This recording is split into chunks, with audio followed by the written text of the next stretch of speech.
মাননীয় বিরোধী দলীয় নেতা বেগম খালেদা জিয়া, ফেনী 1। মাননীয় বিরোধী দলীয় নেতাকে তার বক্তব্য রাখার আহ্বান জানাচ্ছি।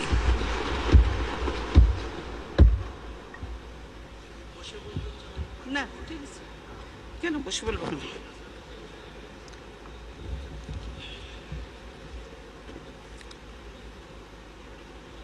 বিসমিল্লাহির রহমানির রহিম। মাননীয় স্পিকার, আপনাকে ধন্যবাদ। নবম জাতীয় সংসদের সর্বশেষ বাজেট সেশন এটি। জাতীয় জীবনের এক ক্লান্তিকালে বর্তমান অধিবেশনটি চলছে। এই অধিবেশনেই নতুন স্পিকার হিসেবে আপনি দায়িত্ব নিয়েছেন, আপনাকে অভিনন্দন।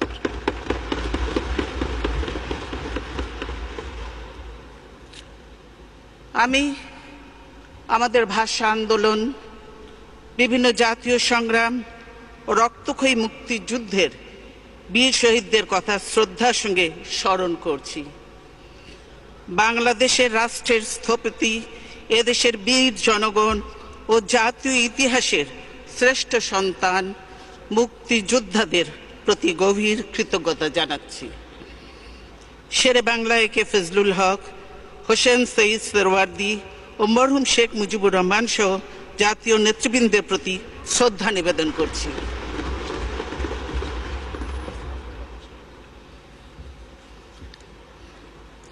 আমাদের জাতিসত্তার বিকাশ ও জাতীয় জাগরণের ক্ষেত্রে ইতিহাসের বিভিন্ন অধ্যায়ে তাঁরা গৌরবময় অবদান রেখেছেন।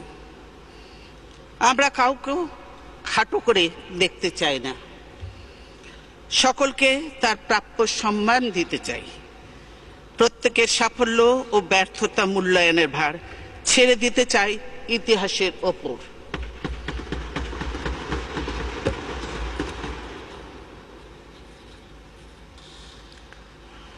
আমি বাংলাদেশের গণতন্ত্রপ্রিয় জনগণের তরফ থেকে বিশেষ করে গভীর শ্রদ্ধা জানাচ্ছি স্বাধীনতার মহান ঘোষক, আধুনিক বাংলাদেশের উপকার শহীদ প্রেসিডেন্ট জিয়াউর রহমানের প্রতি। তিনি এদেশে বহুদলীয় গণতন্ত্র প্রবর্তন করেছিলেন, যে গণতন্ত্র ছিল আমাদের মহান স্বাধীনতা যুদ্ধের এক পরম লক্ষ্য।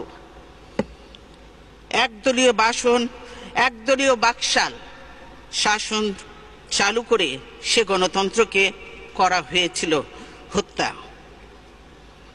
জনগণের মৌলিক অধিকার, বাক ব্যক্তি, সংবাদ মাধ্যম ও বিচার বিভাগের স্বাধীনতা কেড়ে নেওয়া হয়েছিল।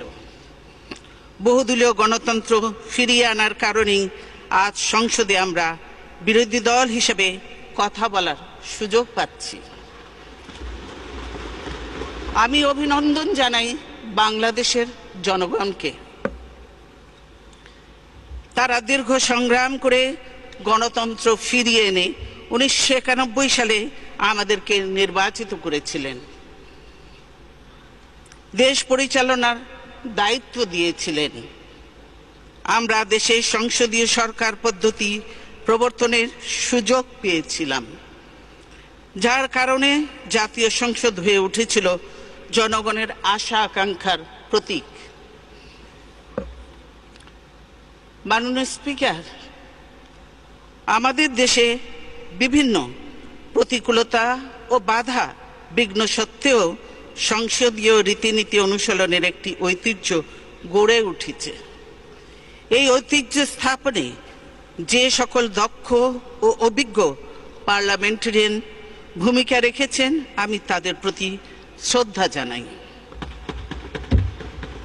জাতীয় সংসদে আমরা সরকারি দল এবং বিরোধী দল হিসেবে অতীতে ভূমিকা পালন করেছি। গভীর দুঃখের সঙ্গে বলতে হয়, এবারের মতো পরিবেশ আগে কখনো সৃষ্টি হয়নি। সংসদ মেঠো বক্তৃতার জায়গা নয়, কিন্তু এবার গোড়া থেকেই এই সংসদে যে ভঙ্গি ও ভাষা ব্যবহার শুরু হয়েছে, তা আমাদের জন্য চরম লজ্জার বিষয়। সরকারি দলের দায়িত্বশীল সদস্যরা, মন্ত্রীবর্গ, এমনকি সংসদ নেতা পর্যন্ত বিরোধী দল ও আমাদের জাতীয় নেতৃবৃন্দ সম্পর্কে কুরুচিপূর্ণ ভাষায় যেসব নোংরা ইঙ্গিত করে আসছেন, তাতে রুচিশীল মানুষ মর্মাহত। শহীদ প্রেসিডেন্ট জিয়াউর রহমানের, আমার পরিবারের সদস্যদের এবং বিরোধী দলের নেতাদের সম্পর্কে যেসব উক্তি করা হয়েছে তা শোনারও অযোগ্য। এ ধরনের বক্তব্য শুনে আমরা অভ্যস্ত নই। এসব কুৎসিত বক্তব্যের জবাব দেওয়া আমার রুচিবোধ ও পারিবারিক শিক্ষার বিরোধী। সে কারণেই আমরা এবারের এই সংসদ কার্যক্রমে অংশ নিতে বিব্রত ও লজ্জাবোধ করি।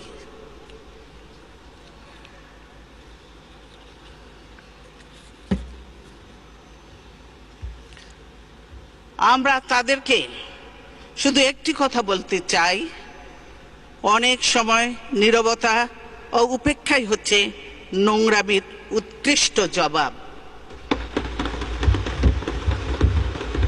জাতীয় সংসদে যে ধরনের ভাষা ব্যবহার হচ্ছে তাতে রাজনীতিবিদদেরকে নাগরিকরা কি চোখে দেখছেন? নতুন প্রজন্ম আমাদের কাছ থেকে কি শিখছে এবং তরুণ সংসদ সদস্যরা কি ধরনের ভাষায় কথা বলতে উৎসাহী হচ্ছেন, সেটা আমাদের তলিয়ে দেখা দরকার।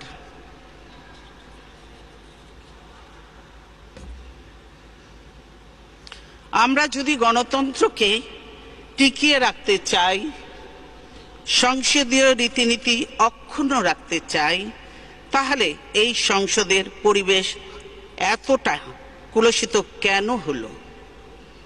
সে প্রশ্নের জবাব খুঁজে বের করতেই হবে। কেবল দুদিকের নবীন সদস্যদের দোষারোপ করে, তাদেরকে ভৎসনা করে, কেবল তাদের কথা এক্সপাঞ্জ করে কোনো লাভ হবে না।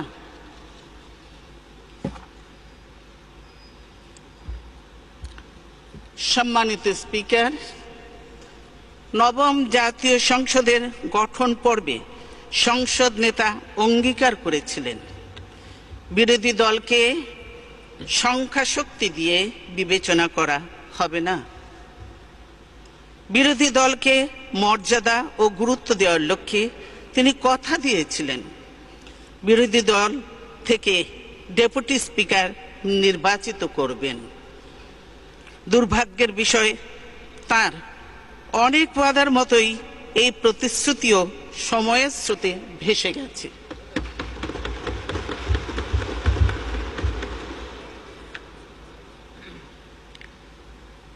জাতীয় সংসদের ভেতরে এবং বাইরে বিরোধী দলের সঙ্গে গত 4.5 বছরে কি আচরণ করা হয়েছে তা এদেশের ইতিহাসের এক কালো অধ্যায় হয়ে থাকবে।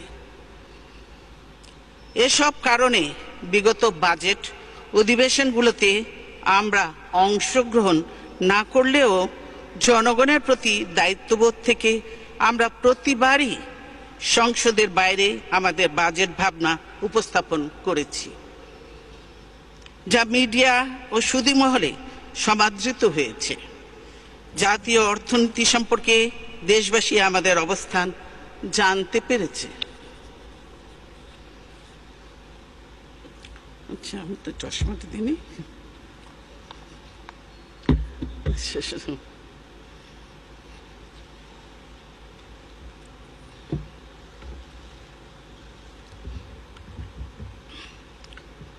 তবে সরকার কখনো আমাদের সুপারিশ ও প্রস্তাবনা কোনো কিছুই গ্রহণ করেনি। এবারের বাজেট অধিবেশনে সরাসরি অংশ নিয়ে প্রস্তাবিত বাজেট সম্পর্কে আমি আমার এই বক্তব্যে আলোকপাত করার চেষ্টা করব। আমার আজকের বক্তব্যের প্রথম পর্বে রাষ্ট্রীয়, রাজনৈতিক, সামাজিক তথা জাতীয় জীবনে বিরাজমান পরিস্থিতি এবং দ্বিতীয় পর্বে প্রস্তাবিত বাজেট সম্পর্কে কথা বলবো। মাননীয় স্পিকার, জাতীয় জীবনের নানাবিধ শোকাবহ ঘটনার প্রেক্ষাপটে সংসদের চলতি অধিবেশন শুরু হয়েছে। সাভারের রানা প্লাজা ধ্বংসের ঘটনায় 1100-এরও বেশি শ্রমজীবী নারী পুরুষের লাশ উদ্ধার করা হয়েছে। কতজন মর্মান্তিক মৃত্যুবরণ করেছে তার কোনো সঠিক হিসেব নেই। এখনো অনেকে তাদের নিখোঁজ স্বজনের লাশের খোঁজে আহাজারি করছে। অনেকে অঙ্গহানি হয়ে মৃত্যুর সঙ্গে পাঞ্জা লড়ছে। চিরতরে পঙ্গু হয়ে গেছে অনেক অসহায় শ্রমজীবী মানুষ, যাদের শ্রমে ঘামে দেশের অর্থনীতির চাকাকে আমরা সচল রাখি। বাংলাদেশের ইতিহাসে এত বড় মর্মান্তিক ভবন ধসের ঘটনা অতীতে আর কখনো ঘটেনি। আর এর আগে তাজরিন গার্মেন্টসের ভয়াবহ অগ্নিকাণ্ডে 113 জন কর্মী জ্বলে পুড়ে অঙ্গার হয়ে গেছে।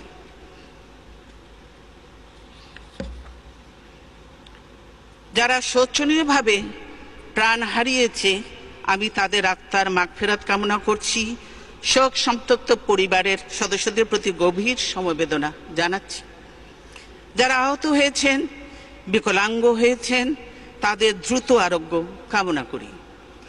বিধ্বস্ত রানা প্লাজা থেকে শ্রমিকদের উদ্ধার করতে গিয়ে 2 জন নাগরিক জীবন দিয়েছেন। তাদের স্মৃতির প্রতি গভীর শ্রদ্ধা জানাচ্ছি।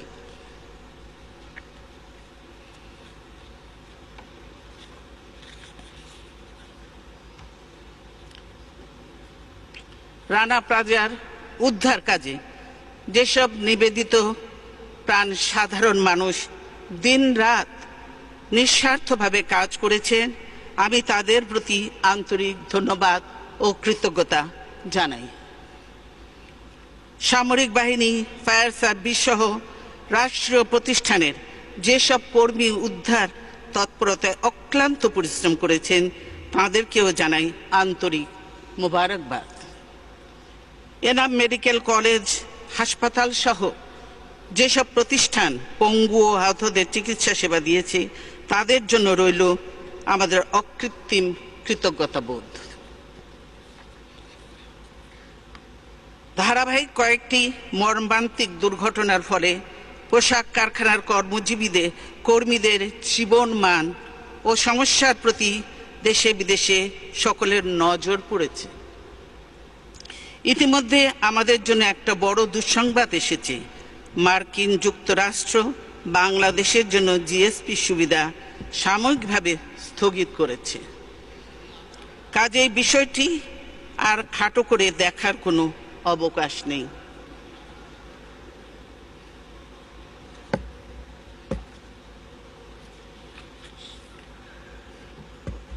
এখন সর্বোচ্চ গুরুত্ব দিয়ে এই সমস্যার নিরসন করতে হবে।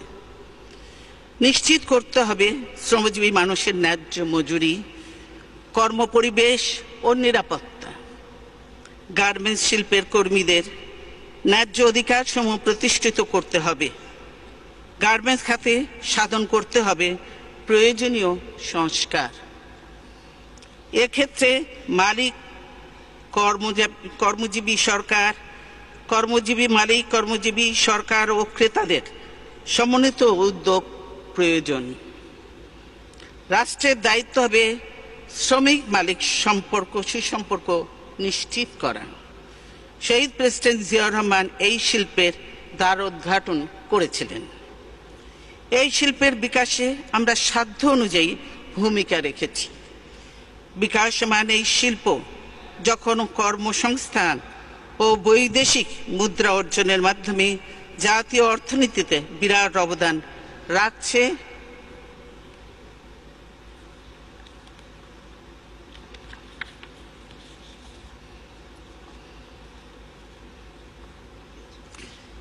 নারীর ক্ষমতায়নের মাধ্যমে সামাজিক অগ্রগতিতেও উল্লেখযোগ্য ভূমিকা পালন করছে। এই শিল্প সংকটে পড়লে অর্থনৈতিক ও সামাজিক সকল দিকেই আমরা ক্ষতিগ্রস্ত হব। আমি বাংলাদেশের জন্য জিএসপি সুবিধা সাময়িকভাবে প্রত্যাহারের সিদ্ধান্ত পুনর্বিবেচনা করার জন্য যুক্তরাষ্ট্র সরকার ও প্রশাসনের প্রতি আহ্বান জানাচ্ছি।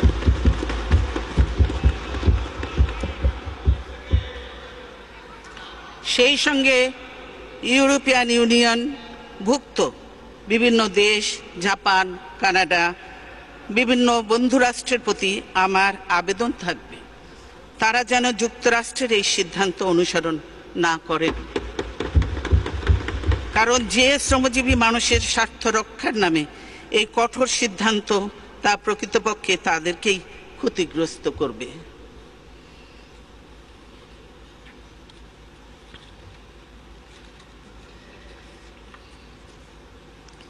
মাননীয় স্পিকার, এ প্রসঙ্গে একটি বিষয় উল্লেখ করা প্রয়োজন মনে করছি। যুক্তরাষ্ট্রে জিএসপি সুবিধা অব্যাহত রাখতে ব্যর্থ হয়ে সরকার এখন জনগণকে বিভ্রান্ত করার জন্য বিভিন্ন প্রচারণা শুরু করেছে। বলা হয়েছে আমি নাকি চিঠি দিয়ে জিএসপি সুবিধা বন্ধ করেছি। আমার পক্ষে এ ধরনের কোনো চিঠি দেওয়ার প্রশ্নই ওঠে না।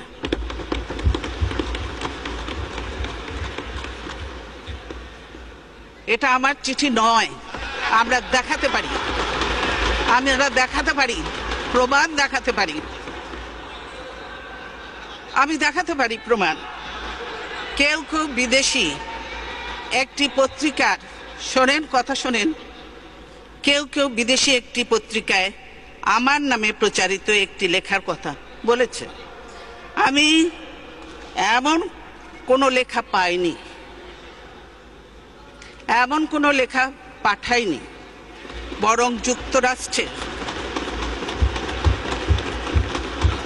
যুক্তরাষ্ট্রের নেতৃবৃন্দের সঙ্গে আমার যতবার দেখা হয়েছে ততবারই আমি জিএসপি সুবিধা বহাল রাখা এবং বাংলাদেশের তৈরি পোশাককে এই সুবিধার আওতায় আনার সুপারিশ করেছি।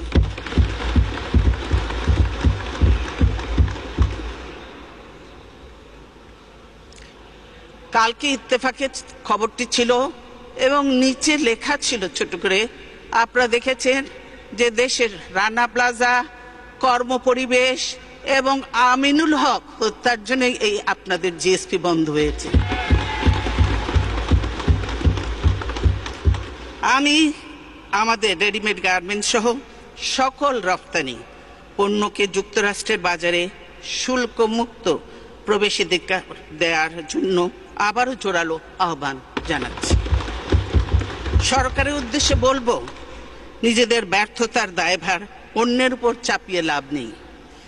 দেশবাসী জানেন বাংলাদেশে সাহায্য বন্ধ করার আবেদন জানিয়ে কারা বিদেশে চিঠি লিখেছিলেন, কারা বাংলাদেশকে ব্যর্থ রাষ্ট্র বলে বিদেশে জাতীয় স্বার্থবিরোধী প্রচারণা চালিয়েছে। আজ এই স্পর্শকাতর সময়ে তাই এসব প্রচারণা বন্ধ করা দরকার। তবে আমাদের সকলকে একথাও মনে রাখতে হবে যে বাংলাদেশ কোনো বিচ্ছিন্ন দ্বীপ নয়। বিশ্বের বিভিন্ন দেশ এখন পরস্পরের উপর নির্ভরশীল। কাজেই আমাদের দেশের আভ্যন্তরীণ ঘটনাবলীর দিকে দুনিয়ার কেউই চোখ বন্ধ করে থাকে না। জনাব স্পিকার, রাজধানীর মতিঝিল এলাকার শাপলা চত্বরে হেফাজতে ইসলামের ব্যানারে অবস্থানরত আলেম ওলেমা, মাদ্রাসার ছাত্র, শিক্ষক ও ধর্মপ্রাণ মানুষদের বিতাড়িত করতে গত 5 মে দিবাগত গভীর রাত্রে যে যৌথ অভিযান পরিচালনা করা হয় তা আমাদের জাতীয় জীবনে এক গভীর ক্ষতের সৃষ্টি করেছে। পুরো ঘটনাটির উদ্দেশ্যে প্রকৃতি ও ক্ষয়ক্ষতি এখনো রহস্যের অন্ধকারে ঢাকা। সরকারের পক্ষ থেকে এ পর্যন্ত যা কিছু বলা হয়েছে তাতে সন্দেহ, অবিশ্বাস দূর হওয়ার বদলে তা আরও ঘনীভূত হয়েছে। আলেম সমাজের তরফ থেকে অভিযোগ করা হচ্ছে যে আলো নিভিয়ে রাতের অন্ধকারে তাদের উপর বর্বরচিত গণহত্যা চালানো হয়েছে। তারা অভিযানের যে বিবরণ দিচ্ছেন ও হতাহতের যে সংখ্যা উল্লেখ করছেন তাতে শিউরে উঠতে হয়।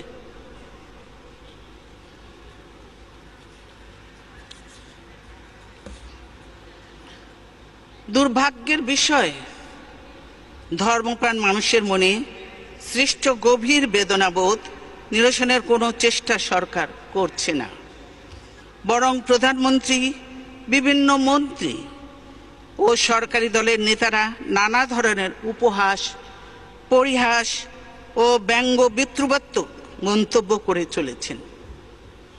এর পরিণাম কখনো শুভ হতে পারে না। আমরা দেখেছি কিছুদিন আগে বিভিন্ন ব্লগ ও ওয়েবসাইটে এদেশের সংখ্যাগরিষ্ঠ মানুষের ধর্মপবিত্র ইসলাম, আল্লাহ ও মহানবী হযরত মুহাম্মদ সাল্লাল্লাহু আলাইহি সাল্লাম সম্পর্কে এক শ্রেণীর বিপদগামী লোক কুরুচিপূর্ণ কুৎসা রটনা করে। এতে মানুষের ধর্মীয় অনুভূতি আহত হয়। পৃথিবীর কোনো দেশেই এ ধরনের হীন কার্যকলাপ বরদাস্ত করা হয় না। উচ্চ আদালত থেকে এর বিরুদ্ধে কার্যকর ব্যবস্থা নেওয়ার জন্য নির্দেশ দেওয়া হয়। দুঃখের বিষয়, সরকার এ ব্যাপারে কিছুই করেনি।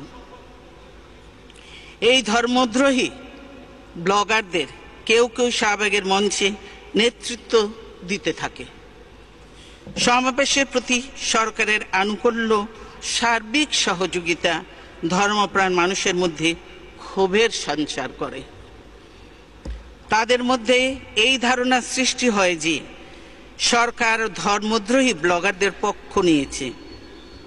সরকারের সমর্থন ও আশকারাতেই এই ধর্মদ্রোহীরা মানুষের ধর্মীয় অনুভূতিকে আহত করার সুযোগ পাচ্ছে। এই পটভূমিতেই আলেম সম্প্রদায় ও কওমি মাদ্রাসার শিক্ষক ছাত্রদের সমন্বয়ে গঠিত হেফাজতে ইসলাম নামের অরাজনৈতিক সংগঠনটি শান্তিপূর্ণভাবে প্রতিবাদ জানাতে শুরু করে। এই সংগঠনটির নেতাদের সঙ্গে আমরা সরকারের মন্ত্রী ও নেতাদের বিভিন্ন সময়ে বৈঠক, দেন দরবার ও আলোচনা করতে দেখেছি। 6 এপ্রিল হেফাজতে ইসলামের ঢাকা অভিমুখী লং মার্চ ও শাপলা চত্বরে সমাবেশ কর্মসূচি শান্তিপূর্ণভাবে পালনের জন্য স্বরাষ্ট্রমন্ত্রী তাদেরকে অভিনন্দন জানায়। তিনি তাদের 13 দফা দাবিও বিবেচনার আশ্বাস দিয়েছিলেন। 5 মে হেফাজতে ইসলামের কর্মসূচির দুদিন আগে 3 মে সন্ধ্যায় প্রধানমন্ত্রী কেবল এই সংগঠনের বিষয়ে এক সংবাদ সম্মেলন করেন। তিনি বলেন, হেফাজতের 13 দফা দাবির অনেকগুলো বাস্তবায়ন করা আছে। বাকি দাবিগুলোর মধ্যে যেগুলো যৌক্তিক সেগুলো নিয়েও আলোচনা হবে। এরপর হঠাৎ করে কি ঘটল তা আজও রহস্যই হয়ে আছে। হেফাজত অনেক আগেই 5 মে ঢাকা অবরোধের কর্মসূচি ঘোষণা করেছিল। 5 তারিখ সেই কর্মসূচি পালনের পর তারা সরকারের অনুমতি নিয়ে ঢাকায় সমাবেশ করতে আসে। এই আসার পথেই নগরীর কয়েকটি পয়েন্টে তারা সরকারি দলের লোকদের বাধার মুখে পড়ে। সরকার সমর্থক সন্ত্রাসী ও আইন শৃঙ্খলা বাহিনীর যৌথ হামলায় অনেকেই হতাহত হয়। সরকারি সূত্রে শাপলা চত্বরের বাইরে মোট 11 জন নিহত হওয়ার কথা স্বীকার করা হয়েছে। সরকারি দলের এই ক্যাডারদের আগে থেকেই কেন জড়ো করে রাখা হয়েছিল তার জবাব পাওয়া যায়নি।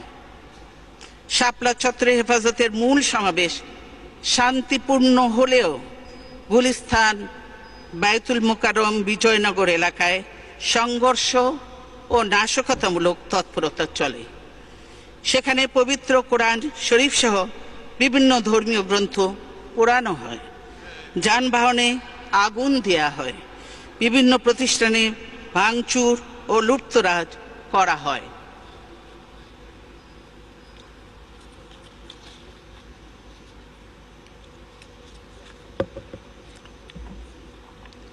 যা এসবই টেলিভিশন ফুটেজ এবং বিভিন্ন দিক দেখলে বলা যায় সরকারি দলের গুন্ডা বাহিনী, বিভিন্ন ছাত্রলীগ, যুবলীগ এরাই এর সঙ্গে সংশ্লিষ্ট।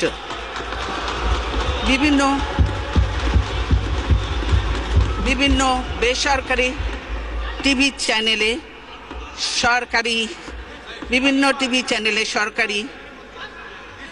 টিভি চ্যানেলে সরাসরি সম্প্রচারিত ভিডিও ফুটেজ আওয়ামী লীগের বিভিন্ন সহযোগী সংগঠনের পদবি বেশ কয়েকজনকে এসব সন্ত্রাসী তৎপরতায় নেতৃত্ব দিতে দেখা যায়। আপনারাও দেখেছেন। উদ্ধত আগ্নেয়াস্ত্র হাতে তাদের হামলার চিত্র বিভিন্ন জাতীয় দৈনিকেও প্রকাশিত হয়েছে। অথচ 5 মে বিকেলে আওয়ামী লীগের সাধারণ সম্পাদক ও মন্ত্রী সৈয়দ আশরাফ এক সংবাদ সম্মেলনে ওই সন্ত্রাসী তৎপরতার জন্য হেফাজতে ইসলামকেই দায়ী করেন। তিনি তাদেরকে রাজাকার আল বদরদের নতুন প্রজন্ম বলে উল্লেখ করে অবিলম্বে ঢাকা ছাড়ার নির্দেশ দেন। অন্যথায় হেফাজত ইসলামকে গর্তে ঢুকিয়ে দেওয়ার হুমকি দেন তিনি। সৈয়দ আশরাফ বলেন, হেফাজতকে দমন করতে আওয়ামী লীগই যথেষ্ট। শাপলা চত্বরে অবস্থানরত নিরস্ত্র আলেম ওলেমা ও ধর্মপ্রাণ মানুষের ওপর গভীর রাত্রে বিজেপি, র্যাব ও পুলিশের সমন্বয়ে গঠিত যৌথ বাহিনী দিয়ে অভিযান চালানো হয়। সরকারের তরফ থেকে দাবি করা হয়েছে ওই অভিযানে কোনো প্রাণঘাতী অস্ত্র ব্যবহার করা হয়নি। বলা হচ্ছে একটি গুলিও ছোড়া হয়নি। অথচ সংবাদপত্রে প্রকাশিত খবরে জানা যায় যে সেদিন প্রায় 1.5 লক্ষাধিক গোলা বারুদ ব্যবহার করা হয়েছে। হেফাজত দমনে আইন শৃঙ্খলা বাহিনীর 7,500-এরও বেশি সদস্য সরাসরি অংশ নেয়। মানবাধিকার সংস্থা অধিকার তাদের এক সাম্প্রতিক রিপোর্টে বলেছে যে এ পর্যন্ত 61 জন নিহত হওয়ার তথ্য পাওয়া গেছে। বিদেশি বিভিন্ন সংবাদ মাধ্যমেও অভিযানে অনেকের হতাহত হবার খবর প্রচার হয়েছে। সামাজিক যোগাযোগ মাধ্যমেও ভয়াবহ সব ভিডিও চিত্র দেখা যাচ্ছে। আহত ও নিহতের সংখ্যা যাই হোক না কেন, এই ঘটনায় সরকারের বিশ্বাসযোগ্যতা সম্পূর্ণ ধ্বংস হয়ে গেছে। কারণ শাপলা চত্বরের অভিযান সরাসরি সম্প্রচারের কারণে সরকার তাৎক্ষণিকভাবে 2টি প্রাইভেট টিভি চ্যানেল বন্ধ করে দেয়। তারা এমন ভীতিকর পরিবেশ সৃষ্টি করে যে দেশের কোনো সংবাদ মাধ্যম অভিযানের প্রকৃত চিত্র তুলে ধরতে ব্যর্থ হয়। একই সঙ্গে সারা রাজধানী জুড়ে জারি করা হয় 144 ধারা। শাপলা চত্বরের অভিযানের পর অনেকেই এখনো ফিরে যায়নি, অনেক নিখোঁজ রয়েছেন। মসজিদ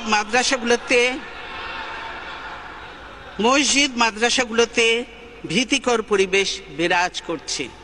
নাম সব আপনাদের কাছেই আছে।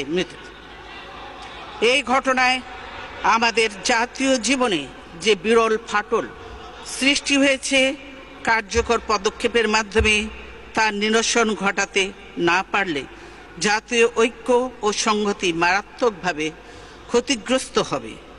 অথচ দুঃখের বিষয়, দেশের বিভিন্ন এলাকায় এখনো আলেম ওলেমা ও মাদ্রাসা ছাত্র শিক্ষকদের বিরুদ্ধে নানা ধরনের মামলা দিয়ে অহেতুক হয়রানি করা হচ্ছে।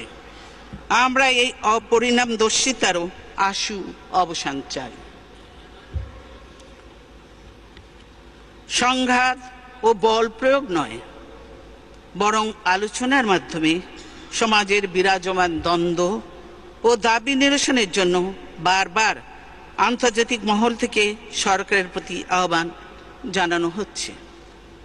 সরকার তাতে সাড়া না দিয়ে বিরোধিতার জবাব দিচ্ছে রক্তক্ষয়ী পথে, হত্যা ও নির্যাতনের মাধ্যমে। শাপলা চত্বর অভিযানের পর সুষ্ঠু, নিরপেক্ষ ও স্বাধীন তদন্তের জন্য দেশি বিদেশি মহল থেকে দাবি ওঠা সত্ত্বেও সরকার তা মানছে না। এই হঠকারিতার পথ পরিহারের জন্য আমি আহ্বান জানাই।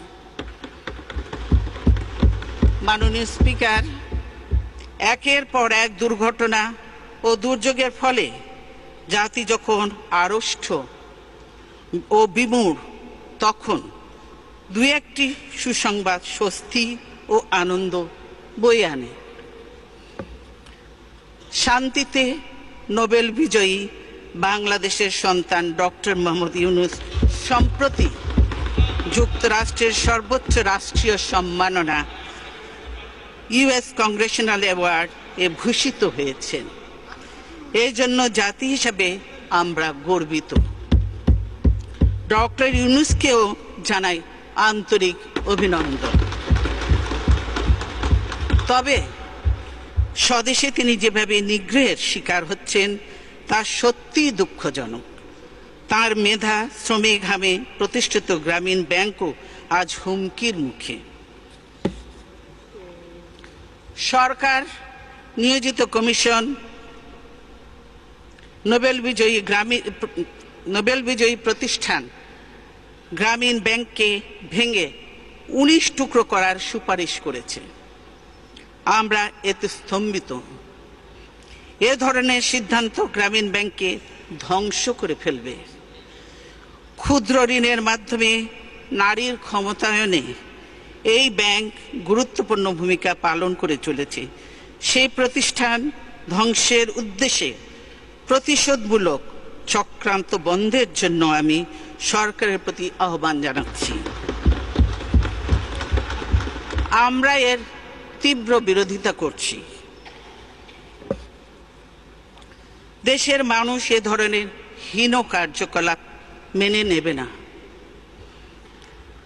একটা প্রতিষ্ঠান ভেঙে ফেলা, ধ্বংস করা খুবই সহজ, কিন্তু এ ধরনের একটি প্রতিষ্ঠান গড়ে তোলা অনেক কঠিন ও শ্রমসাধ্য কাজ।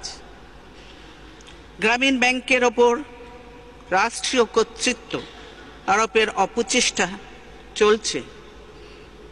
আমরা এরও তীব্র বিরোধিতা করি। রাষ্ট্রায়ত্ত ব্যাংকগুলো লুটপাট করে সরকার যে অবস্থা করেছে, তারা কি গ্রামীণ ব্যাংকেও সেই অবস্থায় নিয়ে যেতে চায়?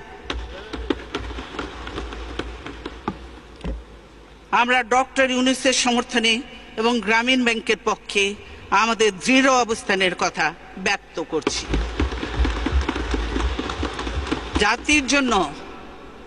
জাতির জন্য যারা সম্মান বয়ে আনেন, সেই কৃতি সন্তানেরা যেন দেশেও মর্যাদা পান, তা আমাদের নিশ্চিত করতে হবে।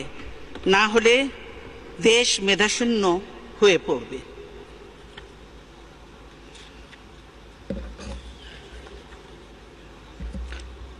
মাননীয় স্পিকার, বাংলাদেশের মানুষ গণতন্ত্রের জন্য দীর্ঘ সংগ্রামের ইতিহাস সৃষ্টি করেছে, কিন্তু কার্যত দেশ থেকে গণতন্ত্র এখন নির্বাসিত। জাতীয় জীবনে সৃষ্টি করা হয়েছে নানামুখী বিশৃঙ্খলা ও নৈরাজ্য। জাতীয় সংসদ, বিচার বিভাগ ও প্রশাসন হচ্ছে রাষ্ট্রের 3টি স্তম্ভ। এর প্রতিটির কর্মপরিধি, এখতিয়ার, ক্ষমতা, আওতা এবং পারস্পরিক সম্পর্ক কি হবে তা সুনির্দিষ্ট করা ছিল প্রজাতন্ত্রের সংবিধান এবং প্রতিষ্ঠিত রাজনীতির মাধ্যমে। আজ তা ইচ্ছাকৃতভাবে গুলিয়ে ফেলা হয়েছে। সৃষ্টি করা হয়েছে গুরুতর সাংবিধানিক সংকট। 1975 সালে আওয়ামী লীগ জাতীয় সংসদেই গণতন্ত্র হত্যা করে একদলীয় বাকশাল পদ্ধতি চাপিয়ে দিয়েছিল। সমাজতন্ত্র প্রবর্তনের নামে সব দলমত নিষিদ্ধ করেছিল। সেই ভূতের আসর আজও রয়ে গেছে।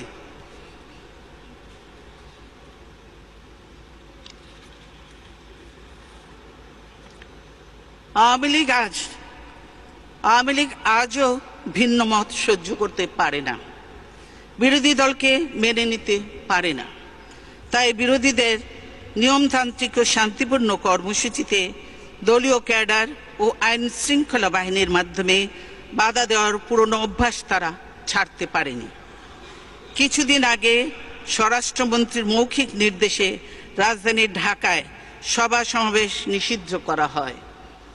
সংবিধানে বর্ণিত সভা সমাবেশ ও মত প্রকাশের মৌলিক অধিকার অস্বীকার করে অলিখিত জরুরি অবস্থা জারি করা হয়। মানববন্ধনের মতো শান্তিপূর্ণ কর্মসূচিও নিষিদ্ধ ঘোষণা করা হয়। শুধু তাই নয়, বিএনপি বাংলাদেশের বৃহত্তম রাজনৈতিক দল। বিএনপির লিফলেট, পোস্টার ছাপা ও বিতরণের কাজে পর্যন্ত পুলিশ দিয়ে বাধা দেয়া হয়েছে। ছাপাখানায় অভিযান চালিয়ে আমাদের প্রচারপত্র জব্দ করা হয়েছে। এটাই কি গণতন্ত্রের নমুনা? মাননীয় স্পিকার, আপনি নিশ্চয়ই অবগত আছেন, গত 11 মার্চ আমাদের কেন্দ্রীয় কার্যালয়ের সামনে সমাবেশ চলাকালে আচমকা বোমা ফাটিয়ে সভাটি পণ্ড করে দেয়া হয়। মঞ্চে উপবিষ্ট নেতৃবৃন্দের উপর নির্বিচারে গুলি চালানো হয়। আমাদের কয়েকজন সিনিয়র নেতা সহ অনেকে গুরুতর আহত হয়। বিএনপির স্থায়ী কমিটির সদস্য নজরুল ইসলাম খানের শরীর গুলিতে ক্ষত বিক্ষত হয়।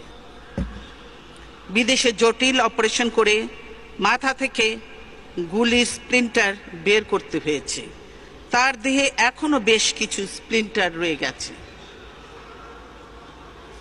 পুলিশের গুলি বর্ষণের পর দলের নেতাকর্মীরা নয়াপল্টনের কেন্দ্রীয় কার্যালয়ে আশ্রয় নিলে পুলিশ অফিসের ভিতরে ঢুকে তাদের উপর হামলা চালায়। এতে বহু নেতাকর্মী আহত হন। পুলিশ সেদিন আমাদের কার্যালয় থেকে 154 জন নেতাকর্মীকে গ্রেফতার করে। পুলিশের গ্রেফতারি অভিযান থেকে আমাদের পার্টির ভারপ্রাপ্ত মহাসচিব মির্জা ফখরুল ইসলাম আলমগীরও রেহাই পাননি। তারা বিএনপি অফিসের কম্পিউটার, মূল্যবান দলিলপত্র তছনছ করে এবং টাকা পয়সা সহ রেকর্ডপত্র ছিনিয়ে নিয়ে যায়। বিএনপির কার্যালয়ের বিভিন্ন রুমের দরজা পুলিশ কিভাবে শাবল দিয়ে ভেঙে নেতাকর্মীদের আটক করেছে সে দৃশ্য টেলিভিশনের পর্দায় দেশবাসী দেখেছেন। একটি প্রধান রাজনৈতিক দলের প্রধান কার্যালয়ে এই ধ্বংসলীলা চালানোর চিত্র এদেশের ইতিহাসে এক চরম বর্বরতার নজির হয়ে থাকবে। পুলিশ এখানেই ক্ষান্ত হয়নি। সকলকে বের করে দিয়ে পুলিশ আমাদের কার্যালয়ে ককটেল রেখে মিডিয়া ডেকে ককটেল উদ্ধারের নাটক করে। তারপর আমাদের নেতাকর্মীদের বিরুদ্ধে বানোয়াট মিথ্যা মামলা দায়ের করা হয়। পুলিশকে এভাবে রাজনৈতিক নিপীড়নের হাতিয়ার করলে রাজনৈতিক নেতাকর্মীদের বিরুদ্ধে এভাবে মিথ্যা মামলা দায়েরে উৎসাহিত করলে দেশ পুলিশি রাষ্ট্রে পরিণত হয়। এতে গণতন্ত্রই হুমকির মুখে পড়ে। আমাদের দলের ভারপ্রাপ্ত মহাসচিবের বিরুদ্ধে সিটি কর্পোরেশনের ময়লার গাড়ি পোড়ানো ও সচিবালয়ে বোমা হামলা চালাবার মতো হাস্যকর অভিযোগ এনে মামলা করা হয়েছে। এসব মামলায় তাকে বারবার গ্রেফতার করা হচ্ছে। বিরোধী দলের অন্যান্য গুরুত্বপূর্ণ নেতা একইভাবে মিথ্যা মামলা ও হেনস্থার শিকার হচ্ছেন। দিনের পর দিন তাদেরকে কারাগারে আটক রাখা হচ্ছে। সারা দেশে আমাদের 4 লাখেরও বেশি নেতাকর্মীর বিরুদ্ধে হয়রানিমূলক মিথ্যে মামলা রুজু করা হয়েছে। কারাগারগুলোতে ধারণ ক্ষমতার কয়েক গুণ বেশি বন্দীকে ঠাসাঠাসি করে রাখা হয়েছে। এর বিপরীত চিত্রও দেশবাসী দেখতে পাচ্ছে। সরকারি দলের নেতাদের বিরুদ্ধে দায়ের করা অতীতের মামলাগুলো তুলে নেওয়া হচ্ছে। প্রকাশ্যে খুন, সন্ত্রাস, চাঁদাবাজি, লুটপাটের মতো গুরুতর অপরাধ করেও সরকারি দলের লোকদের বিরুদ্ধে মামলা হচ্ছে না, তাদের গ্রেফতার করতে পুলিশ সাহস পাচ্ছে না। উপরন্তু সরকারি দলের ফাঁসির দণ্ডপ্রাপ্ত আসামিকে পর্যন্ত ক্ষমা করে জেল থেকে ছেড়ে দেওয়া হচ্ছে। নামকরা সন্ত্রাসী, খুনি, দাগীদেরও জেল থেকে মুক্তি দেয়া হচ্ছে। অর্থাৎ বাংলাদেশের আইন এখন আর স্বাভাবিক গতিতে চলতে পারছে না। সরকারের ইচ্ছায় আইনের দু ধরনের প্রয়োগ হচ্ছে, সরকারি দলের জন্য একরকম এবং বিরোধী দল ও সাধারণ মানুষের জন্য অন্যরকম। বিচারের ক্ষেত্রেও একই কথা প্রযোজ্য। দেশ থেকে সুশাসন আজ সম্পূর্ণভাবে নির্বাসিত হয়েছে। মাননীয় স্পিকার, জনগণকে নিয়ে যখন আমরা রাজপথে শান্তিপূর্ণ মিছিল করি, আওয়ামী লীগ তখন দলীয় সশস্ত্র ক্যাডার লেলিয়ে দেয় এবং পুলিশ, র্যাব, দাঙ্গা পুলিশ ও বিজিবি জলকামান, টিয়ার গ্যাস, বোমা ও সাউন্ড গ্রেনেড ব্যবহার করে। তারা বৃষ্টির মতো গুলিবর্ষণ করে আমাদের গণতান্ত্রিক আন্দোলনকে স্তব্ধ করতে চায়। আন্তর্জাতিক সংবাদ মাধ্যমেও আমাদের উপর এসব নগ্ন হামলার খবর বহুলভাবে প্রচারিত হয়েছে। কয়েক মাস আগে পুলিশের গুলিতে 2 শতাধিক মানুষ নিহত হয়েছে। সরকারি দলের সশস্ত্র সন্ত্রাসীরা আইন শৃঙ্খলা বাহিনীর ছত্রছায়ায় বিরোধী দলীয় অসংখ্য ঘর বাড়িতে অগ্নিসংযোগ করেছে, বাড়িঘর, দোকানপাট লুটপাট করেছে। বর্তমান সরকারের আমলে কেবলমাত্র গ্রেফতার ও জেল জুলুমই নয়, গ্রেফতারকৃত বন্দীদের পুলিশ রিমান্ডে নিয়ে অকথ্য ও নিষ্ঠুর শারীরিক নির্যাতন চালানো হচ্ছে। প্রায় প্রতিটি মামলায় আদালত পুলিশের আবেদনক্রমে দীর্ঘ সময়ের জন্য রিমান্ড মঞ্জুর করছে। রিমান্ডকালীন সময়ে বন্দীর প্রতি আচরণের উচ্চ আদালতের নির্দেশনা অমান্য করা হচ্ছে। অনেকেই রিমান্ড অবস্থায় জীবন সংকটে পড়েছেন।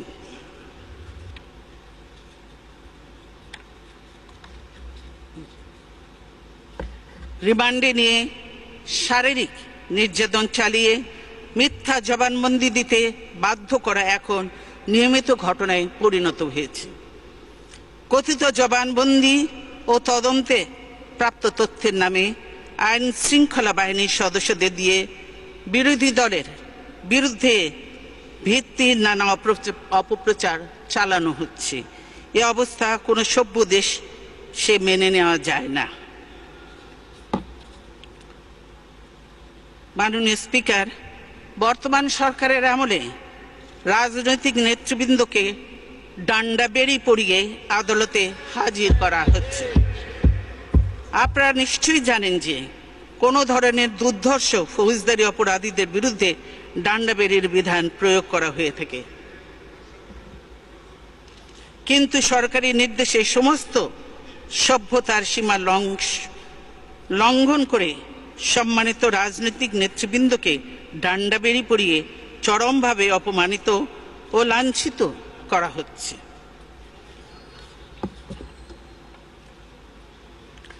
আমাদের সকলের মনে রাখা উচিত, ক্ষমতা কারোর জন্য চিরস্থায়ী নয়। ক্ষমতার ফেরে কেউ যেন এভাবে নিগৃহীত না হয়, সেদিকে আমাদের সবার যত্নবান হতে হবে। জনাব স্পিকার, আওয়ামী লীগ নেতৃত্বাধীন মহাজোট সরকারের আমলে বাংলাদেশের মানবাধিকার পরিস্থিতির চরম অবনতি ঘটেছে। অধিকার ও আইন ও সালিশ কেন্দ্র, amnesty international, Asian human rights commission, যুক্তরাষ্ট্র সরকারের মানবাধিকার রিপোর্ট থেকে এই পরিস্থিতি সম্পর্কে উদ্বেগজনক তথ্য পাওয়া গেছে। আমরা মনে করি বাস্তব পরিস্থিতি এসব রিপোর্টে বর্ণিত অবস্থার চাইতে অনেক বেশি ভয়াবহ। কারণ সব ঘটনা সব সময় মিডিয়া কিংবা জনসমক্ষে প্রকাশ পায় না। ক্ষতিগ্রস্ত ব্যক্তিরা মারাত্মক ভয় ভীতির পরিবেশে সবকিছু প্রকাশ করতে সাহস পায় না। বর্তমান সরকারের আমলে বিরোধী দলের নেতা কর্মীদের গুম করার এক ভয়ঙ্কর প্রক্রিয়া অবাধে চলছে। ভিকটিমদের আত্মীয় স্বজনেরা অভিযোগ করে আইন শৃঙ্খলা রক্ষাকারী বাহিনীর, বিশেষ করে র্যাব, এইসব ঘটনায় জড়িত। এসব ঘটনার ফলে জনমনে চরম নিরাপত্তাহীনতা দেখা দিয়েছে। 2012 সালের 17 এপ্রিল বিএনপির সাংগঠনিক সম্পাদক ইলিয়াস আলী ও তার গাড়ি চালককে মহাখালী থেকে তুলে নিয়ে যাওয়া হয়। 3 এপ্রিল সিলেট ছাত্রদল নেতা ইফতেখার আহমেদ, দিনার এবং জুনায়েদকে একইভাবে ঢাকা থেকে অপহরণ করা হয়। 4 এপ্রিল সন্ধ্যায় শ্রমিক নেতা আমিনুল আশুলিয়া থেকে নিখোঁজ হয়। পরদিন টাঙ্গাইল ময়মনসিংহ সড়কের পাশে তার মৃতদেহ উদ্ধার করা হয়। তার দুটো হাঁটুই ভেঙে দেওয়া হয়েছিল। তার ডান হাঁটুর নিচে গর্ত করে ফেলা হয়, দাঁত ও নখ উপড়ে ফেলা হয়। বিভিন্ন জাতীয় আন্তর্জাতিক সংস্থা বিষয়টি নিয়ে গভীর উদ্বেগ প্রকাশ করেছে। এর আগেও সাবেক ওয়ার্ড কমিশনার বিএনপি নেতা চৌধুরী আলমকে গুম করা হয়। অধিকারের তথ্য অনুযায়ী গত 4.5 বছরে দেশে 87 জন গুমের শিকার হয়েছে। প্রকৃত সংখ্যা আরো অনেক বেশি। এসব গুমের ঘটনা 72-75 সালে আওয়ামী বাকশালী শাসনের সময় রক্ষী বাহিনী ও পুলিশের স্পেশাল টিমের হাতে হাজার হাজার দেশপ্রেমিক যুবক ও রাজনৈতিক কর্মীর হত্যার কথাই মনে করিয়ে দেয়। বর্তমান সরকারের আমলে বিচার বহির্ভূত হত্যাকাণ্ড অব্যাহত গতিতে চলছে। সংবাদপত্রের রিপোর্ট অনুযায়ী গত কয়েক বছরে কয়েকশো মানুষ বিচার বহির্ভূত হত্যাকাণ্ডের শিকার হয়েছেন। মাননীয় স্পিকার, আপনার নিশ্চয়ই স্মরণ আছে 1912 সালে 9 ডিসেম্বর বিরোধী দলের হরতালের দিন হরতাল প্রতিহত করার নামে শাসক দলের অঙ্গ সংগঠন ছাত্রলীগের ক্যাডাররা নির্মমভাবে চাপাতি দিয়ে কুপিয়ে বিশ্বজিৎ নামে একজন তরুণ কর্মজীবীকে হত্যা করে। ইলেকট্রনিক মিডিয়ার ভিডিও 2012 ইলেকট্রনিক মিডিয়ার ভিডিও ফুটেজেও দেখা যায় বিশ্বজিতের উপর হামলার সময় পুলিশ নীরব দর্শকের ভূমিকা পালন করে।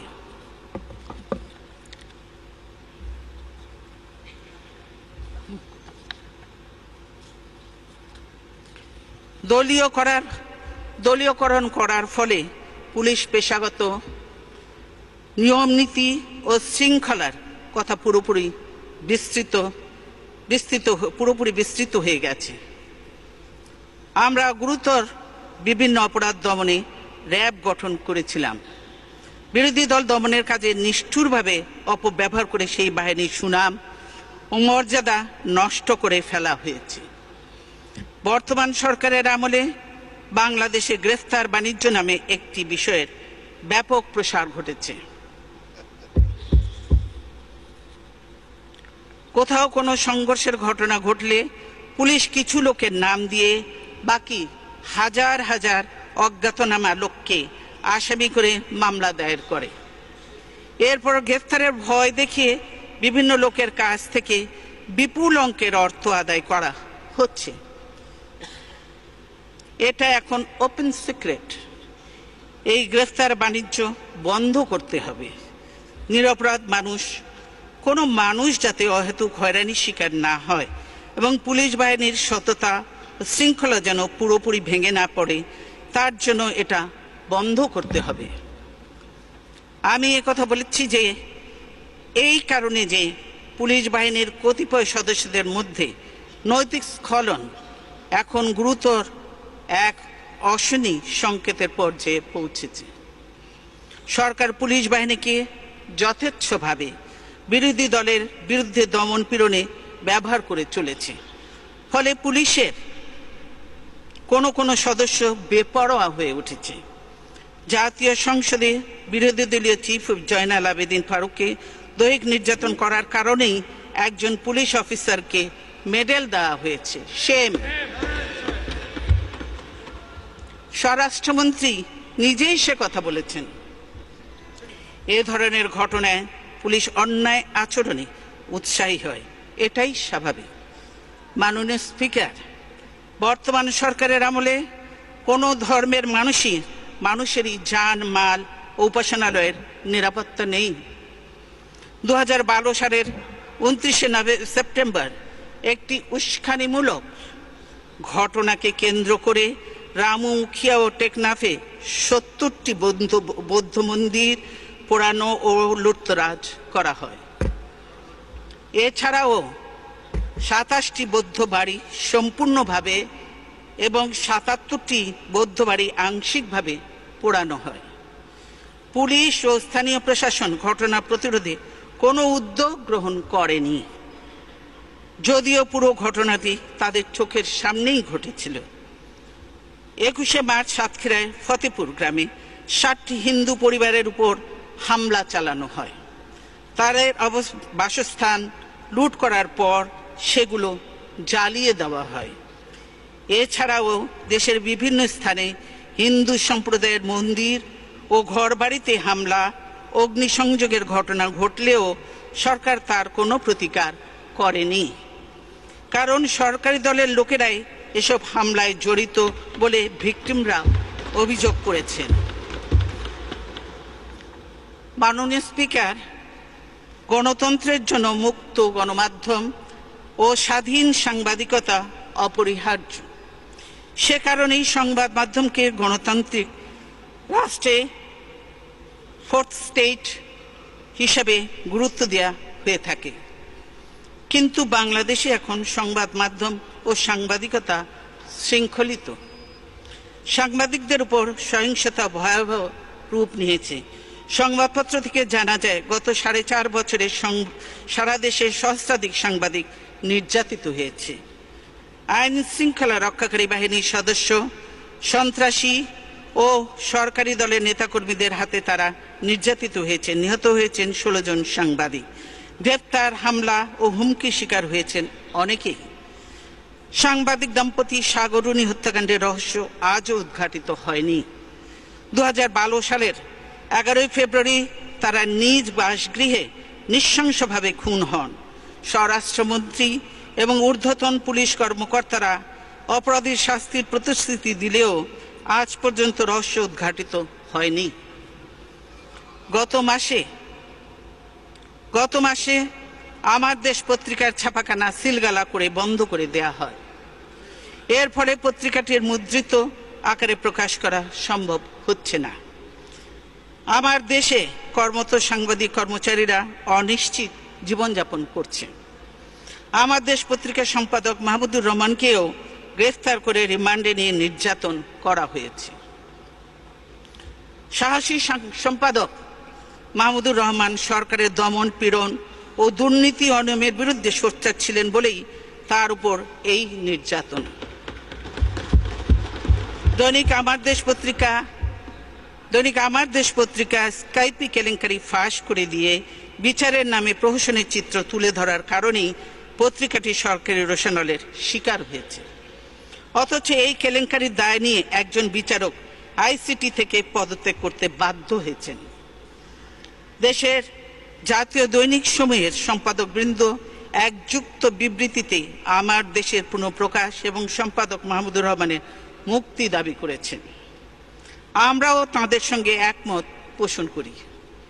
অবিলম্বে আমার দেশ পুনঃপ্রকাশের বাধা অপসারণ ও মাহমুদুর রহমানকে মুক্তি দেওয়ার দাবি করছি। একই সময় সরকার দুটি জনপ্রিয় ইলেকট্রনিক মিডিয়া দিগন্ত টিভি ও ইসলামিক টিভি চ্যানেল বন্ধ করে দেয়। এই চ্যানেল দুটি মতিঝিলে শাপলা চত্বরে হেফাজতে ইসলামের সমাবেশ লাইভ টেলিকাস্ট করছিল। সেই সরাসরি সম্প্রচারের উপর সরকারের কোনো নিষেধাজ্ঞাও ছিল না। এর আগে সরকারের চ্যানেল 1 বন্ধ করে দিয়েছে। যমুনা টিভি সম্প্রচারের অনুমতি বাতিল করা হয়েছে। আমরা এই চ্যানেলগুলো পুনরায় চালু করে দেওয়ার আহ্বান জানাচ্ছি। মাননীয় বিরোধী দলীয় Electric নেতা, print, মাননীয় বিরোধী দলীয় নেতা, আমাদের আসরের নামাজের বিরতিতে যেতে হবে। আপনি বিরতির পরে বলবেন। আমি তাহলে নামাজের পরে বলবো। ধন্যবাদ মাননীয় বিরোধী দলীয় নেতা।